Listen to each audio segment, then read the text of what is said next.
చలికంటి Vinod, sports student federation రాష్ట్ర general సెక్రటరీని. ఈరోజు ఈ బషీర్బాగ్ ప్రెస్ క్లబ్లో ప్రెస్ మీట్కి ఇచ్చేసినటువంటి ఎలక్ట్రానిక్ మీడియా, అదేవిధంగా ప్రింట్ మీడియా మిత్రులకి, అదేవిధంగా వివిధ విద్యార్థి సంఘాలు, వ్యాయామ విద్యార్థి సంఘాలందరికీ కూడా ప్రత్యేక ధన్యవాదాలు తెలియజేస్తున్నాను. మీరందరూ ముఖ్యంగా గమనించాల్సిన విషయం ఏంటంటే, ఈరోజు తెలంగాణ రాష్ట్రం క్రీడలలో 23వ స్థానంలో ఉంది. రేవంత్ రెడ్డి గారు మీరు ఒక స్పోర్ట్స్ మ్యాన్ అని చెప్పుకుంటారు, అంత బాగానే ఉంది. కానీ గత బడ్జెట్లో 2024, 2025 కూడా బడ్జెట్లో స్పోర్ట్స్కి ఫస్ట్ దారి 300 కోట్లు, రెండోసారి 400 కోట్లు కూడా కేటాయించడం జరిగింది. కానీ మీరు ఆ స్పోర్ట్స్కి ఎన్ని కోట్లు మీరు ఖర్చు పెట్టారు? ఈరోజు రాష్ట్ర స్థాయిలో ఒక టోర్నమెంట్ నిర్వహించడానికి ఒక స్టేట్ మీటు పెడితే 4 లక్షల రూపాయలు ఖర్చు అవుతుంది. కానీ మీరు గత 10 సంవత్సరాలు నుండి కూడా గత గవర్నమెంటు, ఈ గవర్నమెంట్లో కూడా ₹1 ఇవ్వలేని పరిస్థితి. ఈ 400 కోట్లు, ఈ 300 కోట్లు, 700 కోట్లు ఎవరికి పోతున్నాయి? మీరందరూ మీడియా మిత్రులు ఆలోచించాలి. దీని గురించి కంపల్సరీ ప్రజలకు తెలియజేయాలి. ఎందుకంటే ఈరోజు తెలంగాణ రాష్ట్రంలో క్రీడలకు చాలా అన్యాయం జరుగుతుంది. గొప్ప గొప్ప మాటలు చెప్పడం కాదు, క్రీడలలో ఈరోజు క్రీడలలో ఫిజికల్గా, మెంటల్గా, సోషల్గా, ఇంటలెక్చువల్గా డెవలప్ కావాలంటే విద్యార్థి పాఠశాల స్థాయిలో మంచి పీటీ ఉంటే అవన్నీ కూడా సాధ్యమవుతాయి. కానీ ఈరోజు అన్ని సబ్జెక్టులకి ఒక టీచర్ని పెట్టుకుంటూ ఫిజికల్ ఎడ్యుకేషన్ని ఎన్సిటి నామ్స్ ప్రకారం ఒక సబ్జెక్టుగా మేము ఎందుకు పెడతలేరని చెప్పేసి ఈరోజు మేము డిమాండ్ చేస్తున్నాం. ఎందుకంటే ఎన్సిటి నామ్స్ ప్రకారము ఫిజికల్ ఎడ్యుకేషన్ని ప్రతి స్కూల్లో ఒక పీటీ టీచర్ని, ఫిజికల్ ఎడ్యుకేషన్ని సెంట్రల్ ఆల్రెడీ ఫాలో అవుతుంది. స్టేట్ గవర్నమెంట్ కూడా అది ఇంప్లిమెంట్ చేసి ఆ సబ్జెక్ట్ని కంపల్సరీ స్కూల్ స్థాయిలో పెట్టినప్పుడు ఈ పీటీల రిక్రూట్మెంట్లో ఇట్లా మేము ధర్నాలు చేయాల్సిన అవసరం ఉండదు. ఎందుకంటే ఈరోజు ఎస్జిటి స్థాయిలో 10,000 పోస్టుల దాకా నింపుతున్నావు, మరి పీటీలు ఎందుకు 182 నింపుతున్నావు? ఈరోజు రాష్ట్రంలో 15,000 పైగా అప్పర్ ప్రైమరీ స్కూళ్ళు ఉన్నాయి. హై స్కూళ్ళలో 1800 పైగా ఖాళీలు ఉన్నాయి. నువ్వు ఎందుకు నింపుతలేవని చెప్పేసి ఈరోజు మేము ప్రశ్నిస్తున్నాము. మీరు పక్క రాష్ట్రంలో 1700 పీటీ పోస్టులు నింపారు, కానీ ఇక్కడ మీరు ఎందుకు చేస్తలేరు? మేము ఒకటే రేవంత్ రెడ్డి గారికి ముఖ్యంగా తెలియజేయడం ఏమన్నదంటే, ఈరోజు మీరు కాంట్రాక్ట్ పద్ధతిలో పీటీలని రిక్రూట్ చేస్తా అంటారు. మీరు కాంట్రాక్ట్ పద్ధతిలో నింపితే ఫిజికల్ ఎడ్యుకేషన్ ఇంకా అస్తవ్యస్తం అయిపోతుంది. ఎందుకంటే బయట 22 ప్రైవేట్ కాలేజీలలో ఫిజికల్ ఎడ్యుకేషన్ ఓన్లీ 2 కాలేజీలో మాత్రమే రెగ్యులర్గా నడుస్తుంది. దానివలన టాలెంట్ ఉన్న క్రీడాకారులు ఎవరు కూడా ఆ 10,000కి 15,000కి చేయడానికి ఇష్టపడరు. మీరు రెగ్యులర్గా ఫిజికల్ ఎఫిషియన్సీ టెస్టులు, మంచిగా రిటర్న్ ఎగ్జామ్ పెట్టి స్పోర్ట్స్ సర్టిఫికేట్ మార్కులు చూసి రిక్రూట్ చేయండి. అప్పుడు మంచి స్టాండర్డ్ ఉన్నటువంటి ఫిజికల్ ఎడ్యుకేషన్ టీచర్లు గ్రౌండ్ స్థాయిలో దొరుకుతారు. భవిష్యత్తులో కూడా మీకు తెలియజేసేది ఏమిటంటే, మీరు మాలాంటి స్పోర్ట్స్ క్రీడలలో అన్యాయం జరుగుతున్నటువంటి కొట్లాడే వాళ్ళ అందరి సలహాలు తీసుకోండి.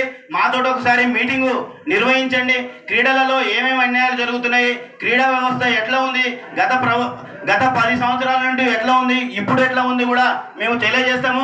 ఎందుకంటే మీరు 2036లో ఒలింపిక్స్ పెడతా అంటారు, దాన్ని మేము అందరం కూడా స్వాగతిస్తాము. ఎందుకంటే అంత గొప్ప అదృష్టం మన తెలంగాణ రాష్ట్రానికి రావడము మేము అందరం కూడా చాలా గొప్పగా భావిస్తాము. అంతేగాని మీరు ఈరోజు వివిధ ఇంటలెక్చువల్ పర్సన్స్ తోటి, పెద్ద పెద్ద క్రీడాకారులతోటి ప్రెస్ మీట్లు ఒక రివ్యూ మీటింగ్ నిర్వహించడం జరిగింది. అభినవ్ బింద్రా లాంటి ఒలింపిక్ మెడలిస్టులు కూడా మీకు మంచిగా స్కూల్ స్థాయిలో ఫిజికల్ ఎడ్యుకేషన్లో ఒక టీచర్ ఉండాలని చెప్పేసి వాళ్ళు చెప్పడం జరిగింది. మీరు తక్షణమే ఈ కాంట్రాక్ట్ పద్ధతిలో ఏ అయితే పీటీ పోస్టులు నియమిద్దామని మీరు ఆలోచనలు ఉన్నారో అది విరమించుకొని భవిష్యత్తులో రెగ్యులర్గా ప్రత్యేక టీఎస్సీ ద్వారా ఫిజికల్ ఎడ్యుకేషన్ పోస్టులను 5,000 పైగా వేసి వ్యాయామ నిరుద్యోగులందరికీ న్యాయం చేయాలి. ఎందుకంటే ఈరోజు తెలంగాణ రాష్ట్రంలో ఉన్నటువంటి 33 జిల్లాలలో వివిధ జిల్లాలలో 1-2 పోస్టులు పడితే అది వివిధ కోర్సులు చేసి, అంటే B Tech, M Tech, B pharmacy, science కోర్సులు చేసి వాళ్ళకి ఎటువంటి నామ్స్ పెట్టకుండా ఈరోజు ఎగ్జామ్ నిర్వహించడం వలన వాళ్ళకే జాబ్లు వస్తాయి. కానీ ఈరోజు క్రీడాకారులు 60% మాత్రమే చదువుకి దగ్గర అవుతారు. మిగతా 40 నుంచి 50% దాకా క్రీడలలోనే రాణిస్తారు. అందువలన నిజమైన క్రీడాకారులకి ఈరోజు ఉద్యోగ అవకాశాలు లేక రోడ్ల పైన తిరుగుతున్నారు. నిజంగా ఇప్పుడు మీరు తెలంగాణ రాష్ట్రంలో ఇన్ని స్పోర్ట్స్ స్కూళ్ళు పెట్టినారు, కానీ స్పోర్ట్స్ స్కూళ్ళలో మెడల్ సాధించేది ఒక్క విద్యార్థి, ఇద్దరు విద్యార్థులు మాత్రమే. ఈ విధంగా మీరు మిగతా స్కూల్లో 1500 పైగా విద్యార్థులు మరి చదువుతారు కదా, వాళ్ళు స్పోర్ట్స్ స్కూల్ తర్వాతకి వాళ్ళ భవిష్యత్తు ఏంటి, వాళ్ళ భవిష్యత్తు ఎటు? ఎందుకంటే వాళ్ళు చదువులో అంత చక్కగా రానియలేరు, అటు క్రీడలలో కూడా కొంచెం నాలెడ్జ్ తోటి కొద్దిగా రాణిస్తారు. వాళ్ళ పరిస్థితి కూడా లేకుండా వివిధ టెక్నికల్ కోర్సులు, ఫిజికల్ ఎడ్యుకేషన్ల ఫిజియోథెరపీ, అదేవిధంగా స్పోర్ట్స్ మెడిసిన్, స్పోర్ట్స్ ట్రైనరు, ఇట్లాంటి కోర్సులు కూడా నిర్వహించి వాళ్ళకి అందరికీ కూడా ఉద్యోగ అవకాశాలు కల్పించాలి. లేకపోతే వాళ్ళందరూ కూడా వివిధ జలసాలకి అలవాటయ్యే అవకాశం ఉంటుంది. ఎందుకంటే ఈరోజు చూస్తున్నాం 10వ తరగతి అమ్మాయి తల్లిని చంపడము, 10వ తరగతిలోనే లవ్ అఫైర్లు అని, 10వ తరగతి లోపలనే వివిధ డ్రగ్స్కి వివిధ వాటికి అలవాటు పడడం కూడా జరుగుతుంది. ఇవన్నీ కూడా స్కూల్ స్థాయిలో ఒక ఫిజికల్ ఎడ్యుకేషన్ టీచర్ కరెక్ట్గా ఉంటే అవి ఏవి కూడా జరగవు. భవిష్యత్తులో కూడా పిల్లలకి మంచి లక్షణాలు పాఠ స్థాయిలో పునాదులుగా ఏర్పడతాయి. వాళ్ళ భవిష్యత్తులో కూడా చాలా గొప్పగా రాణించడానికి అవకాశం ఉంటుంది. రేవంత్ రెడ్డి గారు, మీరు మంచి క్రీడాకారునిగా, మంచి ఫుట్బాల్ క్రీడాకారునిగా మా అందరికి కూడా తెలుసు. ఎందుకంటే మీరు ఇప్పటికీ మీ ఏజ్లో కూడా ఇప్పటికి కూడా మీరు క్రీడలు ఆడడానికి ఇష్టపడతారు. మేమందరం కూడా మీకు సపోర్ట్ చేస్తున్నాము. మేము కూడా మీకు గవర్నమెంట్కి మీ వ్యతిరేకంగా రావాలనుకోవట్లేదు. ఎందుకంటే మీరు కంపల్సరీ చేస్తని ఏదైతే మీరు మేనిఫెస్టో చేసిరో అలా కంపల్సరీ ఫిజికల్ ఎడ్యుకేషన్ టీచర్ని నియమిస్తానని చెప్పినారో ఆ విధంగానే మీరు అమలు చేయాలి. క్రీడా శాఖ మంత్రి వర్యులు వాకటి శ్రీహరి గారు కూడా మీరు కూడా సీఎం గారి దృష్టికి ఈ విషయాన్ని తీసుకుపోవాలి. లేకపోతే అదేవిధంగా ఇంకోటి ముఖ్యంగా తెలియజేసేది ఏంటంటే ఈరోజు క్రీడలలో రిజర్వేషన్లు 2% మన తెలంగాణ గవర్నమెంట్ ఇస్తున్నది. ఓన్లీ అంతర్జాతీయ స్థాయి, జాతీయ స్థాయి మెడల్ ఉంటేనే వాళ్ళకి అవకాశం కల్పిస్తుంది. కానీ రాష్ట్ర స్థాయి, జాతీయ స్థాయిలో పార్టిసిపేషన్ అయిన క్రీడాకారుల పరిస్థితి ఏంటి? అలాంటప్పుడు మరి అంతర్జాతీయ పోటీలకే పంపించాలి, మరి ఈ స్టేట్ మీట్లో ఎందుకు నిర్వహిస్తున్నారని చెప్పేసి ఈరోజు మేము తెలంగాణ ప్రభుత్వాన్ని ప్రశ్నిస్తున్నాము. మీరు కంపల్సరీ ఏదైతే ఫామ్ 1, ఫామ్ 2, ఫామ్ 3, ఫామ్ 4 ఏదైతే ఉన్నాయో రూలు, వాటి రోస్టర్ ప్రకారము క్రీడా పోస్టులను భర్తీ చేయాలి. అదేవిధంగా పక్క రాష్ట్రంలో ఉన్నటువంటి ఏదైతే ఫిజికల్ ఎడ్యుకేషన్లో క్రీడలలో 3% రిజర్వేషన్ వాళ్ళకి వాళ్ళు జీవో తీసుకొచ్చి వాళ్ళు అమలు చేస్తున్నారు. అదేవిధంగా ఇక్కడ కూడా తెలంగాణ రాష్ట్రంలో కూడా 5% స్పోర్ట్స్ రిజర్వేషన్లు ఇవ్వాలి, క్రీడాకారులకి న్యాయం చేయాలి. ఎందుకంటే ఈరోజు మీరు ఒలింపిక్స్లో, ఏషియన్లో మెడల్ సాధించడానికి ఉద్యోగాలు ఇవ్వడం కాదు, అయ్యే ₹1 మీరు ఖర్చు పెడితే గ్రౌండ్ స్థాయిలో అలాంటి క్రీడాకారులు 50 మంది తయారవుతారు. గవర్నమెంట్ తక్షణమే వివిధ క్రీడా స్టేడియాలన్నిటినీ కూడా కోచ్ల రిక్రూట్మెంట్ గత ఎన్టీ రామారావు గారు సీఎం గారు ఉన్నప్పటి నుంచి ఇప్పటి వరకు కూడా ఒక్క కోచ్ను కూడా రెగ్యులర్గా నియమించలేదు.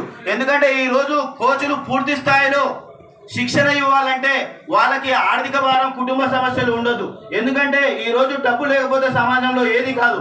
కోచ్ ఆ బాధతో ఉన్నప్పుడు పూర్తి స్థాయిలో ఓ ప్లేయర్ని తయారు చేయలేడు. మీరు ఒలింపిక్స్ అయితే తర్వాత నిర్వహించరు, కానీ ఫస్ట్ క్రీడా వ్యవస్థలో ఉన్న అవకతవకలన్నీ కూడా శూన్యంగా పరిశీలించి స్కూల్ స్థాయిలో వ్యాయామ ఉపాధ్యాయులను, అదేవిధంగా మంచి కోచ్లను నియమించి తర్వాతకి ఒలింపిక్ పెట్టాలన్న ఆలోచన చేయాలని చెప్పేసి ఈరోజు ఈ యొక్క సందర్భంగా తెలియజేస్తున్నాము. మీరు కాక పూర్తి స్థాయిలో కూడా మీరు నింపకుండా మీరు కాంట్రాక్ట్ పద్ధతిలోనే పీటీల నియామకం జరుపుతామంటే మేము ఖబర్దార్ రేవంత్ రెడ్డి గారు, మేము ఎంతవరకైనా కొట్లాడతాము. ఎందుకంటే క్రీడాకారులు శ్రమశిక్షణలోనే కాదు పోరాటంలో కూడా ముందుంటారు. తెలంగాణ ఉద్యమంలో కొట్లాడినాం, నిన్ను గద్దెదించడం కూడా మాకు పెద్ద కష్టమేం కాదు. దయచేసి మేము ఇప్పటికి కూడా రిక్వెస్ట్ చేస్తున్నాము, పీటీ పోస్టులు వేస్తారని చెప్పేసి నమ్ముతున్నాము. ఈ కార్యక్రమాన్ని నిర్వహించినటువంటి సైదులన్న గారికి, అదేవిధంగా రాయేశన్న గారికి మరొకసారి ధన్యవాదాలు తెలియజేసుకుంటున్నాను.